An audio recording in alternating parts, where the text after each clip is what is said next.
Sweetheart, are you okay? Yes, I'm okay. Why do you ask? Well, you've been acting a bit funny. Since after dinner you've not been yourself. Is there a problem? No, of course there's no problem. Acting funny how?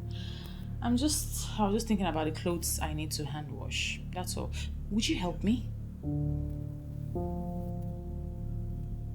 What did you say? Sorry. Help you with your clothes?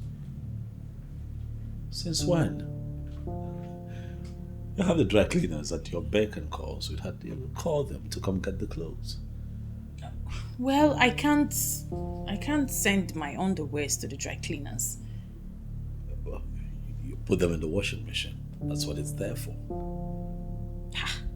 You're no longer romantic. What is wrong with you washing your wife's underwear?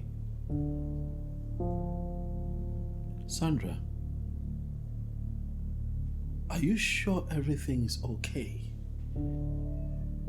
I don't see what I have said wrong here. I don't understand why you want to dig up some kind of ungodly argument in our union. You have never been this way. Why would you start now? We have the dry cleaners at your beck and call. They'll be willing to show up here anytime to do your laundry. For your private, personal effect, you put them in the washing machine. What is going on? Well, I want you to start washing my underwears now. That is the only way I would know that you still really and truly love me. You know where you are? This is Nollywood Pictures TV.